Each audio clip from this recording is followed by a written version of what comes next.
d'abord féliciter le commandant de compagnie qui est maître d'œuvre du défilé, mais aussi féliciter le représentant du Comzone de Thiès, le commandant Yahya Diop ici présent, mais aussi le commandant des troupes et l'ensemble des troupes militaires et paramilitaires. Comme vous le savez, ça a été une prise d'armes donc suivie d'une parade militaire et qui met fin à ce défilé.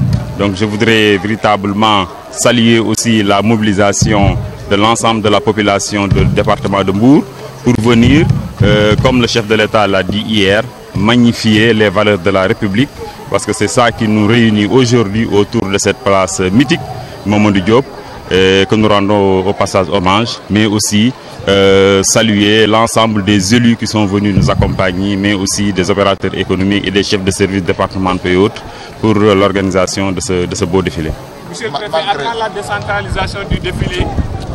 Wow, ça c'est une étude, hein. Je crois que ça a commencé il y a quelques années, à Ngaparou déjà. Je crois que les années à venir, nous allons étudier cela en rapport avec les forces de défense et de sécurité pour aussi aller dans d'autres localités comme cela a pu se faire traditionnellement.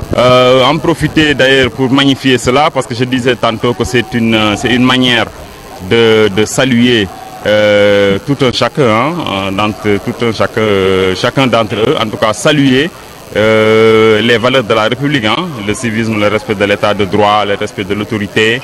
C'est cela, hein, donc jouer leur partition aussi dans cela. Parce que vous savez que la fête du 4 avril, c'est une fête militaire. Donc l'hommage déjà aux anciens combattants qui sont passés, à qui nous tirons notre chapeau, mais aussi l'hommage aux forces de défense et de sécurité pour leur civisme, leur rigueur, le professionnalisme dont ils font montre. Et de ce point de vue, je crois que le thème de cette année cadre bien avec l'objectif, les missions qui leur sont assignées.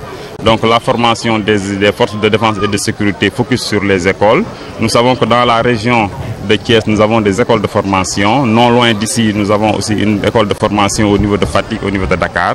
Et de ce point de vue, je crois que l'autorité est consciente du caractère, du relèvement du niveau du professionnalisme de l'ensemble des forces de défense et de sécurité, mais aussi de leurs compétences, parce que les nouvelles types de criminalité, la nouvelle sécurité, et en tout cas que nous connaissons, milite en faveur d'une organisation, donc d'une formation initiale bien renforcée, mais aussi d'un renforcement de capacité permanente qui permet de répondre aux attentes des populations et des autorités.